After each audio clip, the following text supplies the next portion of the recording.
So see now figure 13.8 sequence of developmental process in a plant cell. तो plant cell में कैसे development होता है देखिए, आपको मैंने डेवलपमेंट की डेफिनेशन बताई थी.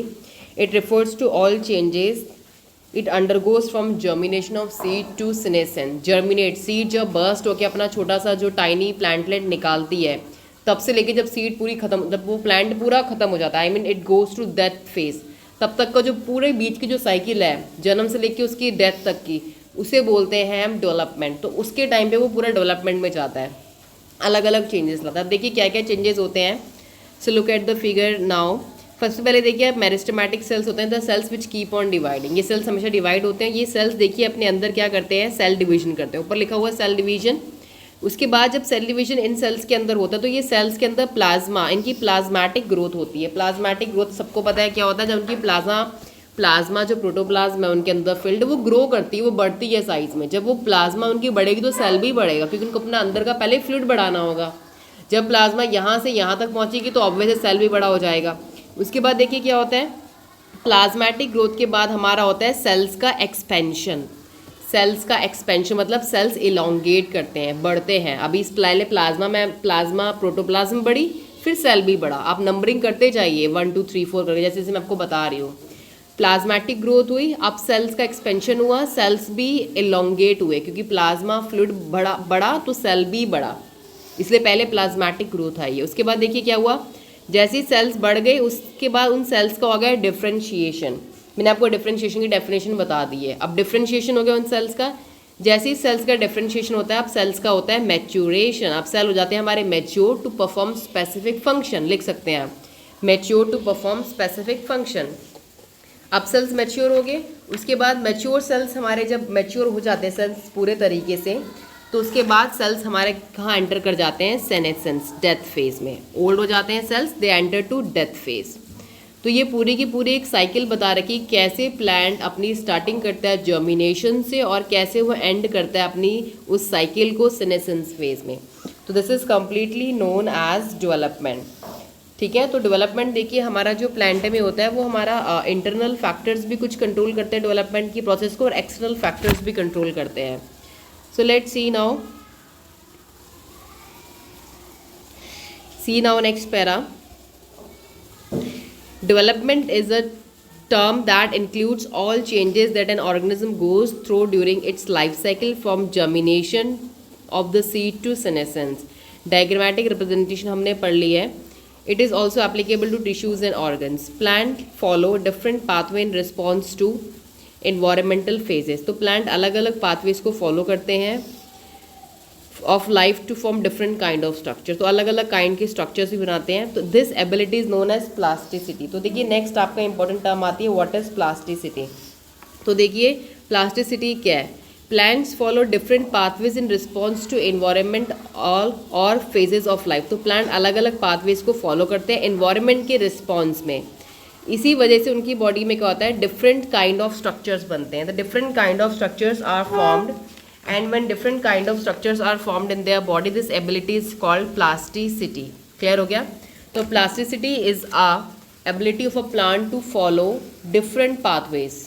It is ability of a plant to follow different pathways in response to environment, मतलब to form different kind of structure. जब प्लांट अपने अलग अलग स्ट्रक्चर्स बनाता है, जैसे मैं आपको एग्जांपल दे रही हूँ, यहाँ पे भी लिखा हुआ देखो, हिट्रोफिली इन कॉटन, कोरिएंडर एंड लक्सपुर. हिट्रोफिली हमारी कॉटन में भी देखी गई है, और ए डायग्राम में देखो लक्सपुर में भी देखी गई है, और कोरिएंडर धनिया में भी देखी गई है. अब देखो हिट्रोफिली क्या होता है. Heterophylly is a phenomenon in which a plant bear different shape of leaf. तो प्लांट अपनी लीफ की शेप को भी चेंज करता है as per the environmental condition. मैं आपको यही बता रही हूँ क्या है आपका ये प्लास्टिसिटी. जब प्लांट अपनी लीव्स के साइज को, शेप को चेंज करता है as per the environmental conditions.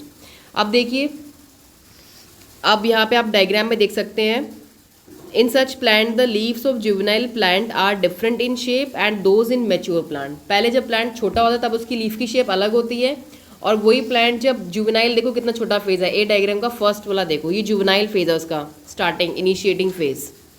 उसके बाद देखो एडल्ट में प्लांट की लीफ बिल्कुल बदल गई. तो प्लांट ने एक प्लास्टिसिटी दिखा दी, मतलब एक चेंज दिखा दिया. एक पहले कुछ और शेप थी, अब कुछ और. क्यों? इन्वायरमेंट की वजह से. ऐसे देखिए दूसरा एग्जाम्पल देखिए, बट ये पहला वाला आपका लक्ष्यपुर में था, दूसरा देखिए बटर कैप में क्या होता है। बटर कैप में एक प्लांट है, इसमें पहली हैबिटाट देखिए क्या है, जब ये प्लांट मैदान में रहेगा तो इसके पत्ते ऐसे होंगे मैदान में, टेरेस्ट्रियल सॉइल में, और यही प्लांट जब एक्वेटिक लाइफ में ग्रो करेगा तो उसकी लीफ देखो कितनी स्पाइनी हो जाएंगी, पतली एकदम, अपना सरफेस एरिया बिल्कुल रिड्यूस कर देंगी। डिफ्रेंशिएशन समझ में आ रहा है साफ? तो देखिए differentiation in shape of leaf produced in air and those produce in water in buttercup also represent the heterophyllous development due to environment. Buttercup में पहले प्लांट एयर में जो हो रहा था लैंड में वो अलग था, और जो पानी के अंदर हो रहा था वो अलग था। तो मतलब कि इन दोनों में हिट्रोफिली दिख गई। हिट्रोफिली मतलब मैंने आपको बताया था phenomena in a plant by which they change their different shapes of life, जब अपनी अलग अलग लीव्स की शेप वो चेंज करते हैं, ठीक है। This phenomena of heterophylly is an example of plasticity. तो यही फिनोमिना जो हमारा हिट्रोफिली का, this is only the example of plasticity. तो एग्जाम में आएगा व्हाट इज प्लास्टिसिटी, और नेम द टाइप, और ये भी आ सकता है name the type of heterophylly shown in larkspur and buttercup. तो आप लिखेंगे कि जो हमारी हिट्रोफिली बटर कैप में हो रही है वो इन्वायरमेंटल हो रही है, बटर कैप में हमारी इन्वायरमेंटल हो रही है। और कॉटन का एग्जाम्पल लिख लो आप, कॉटन वहाँ पे दे रखा है शायद। कॉटन में जो हिट्रोफिली होती है ना, डेवलपमेंटल प्रोसेस में होती है, मतलब क्या है, डेवलपमेंट में प्लांट छोटे में अलग होगा, बड़े में अलग होगा। तो डेवलपमेंटल अलग होगी, और इन्वायरमेंट, अगर मैं वहाँ पे पानी से पेड़ को मैदान में या मैदान से पानी में ले जाऊँ तो ये होती है इन्वायरमेंटल हिट्रोफिली। तो हिट्रोफिली दो टाइप की होती है, इन्वायरमेंटल एंड डेवलपमेंटल, ये आपको पता होना चाहिए। Come to the last para now. Thus growth, differentiation and development are very closely related events in the life cycle of plant। तो प्लांट की लाइफ साइकिल में ग्रोथ, डिफरेंशिएशन, डेवलपमेंट बहुत ही क्लोजली रिलेटेड प्रोसेस हैं। Broadly development is considered as the sum of growth and differentiation. तो आप लिख सकते हैं कि development is equal to growth plus differentiation.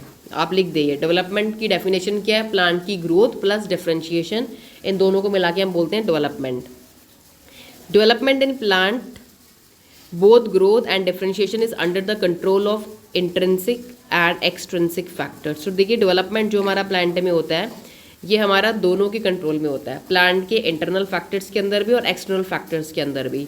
तो formal includes both intercellular genetic और इंटरसेलुलर फैक्टर्स। जो हमारा पहला वाला है जिसे हम बोला इंट्रिंसिक फैक्टर, मतलब अंदर के फैक्टर प्लांट के, जैसे कि प्लांट के अंदर के सेल्स का स्ट्रक्चर, उनका जेनेटिक मैकेनिज्म क्या है, उनके केमिकल्स क्या हैं, उनके अंदर कौन कौन से प्लांट रेगुलेटर्स मतलब प्लांट हार्मोन कौन कौन से प्रेजेंट हैं। और जो दूसरा एक्सट्रेंसिक, एक्सट्रेंसिक मतलब प्लांट के बाहरी करेक्टर्स, बाहरी फैक्टर, जैसे कि लाइट कितनी मिल रही है प्लांट को, टेम्परेचर क्या है, वाटर की रिक्वायरमेंट, ऑक्सीजन कितनी है, न्यूट्रिशन कितना है।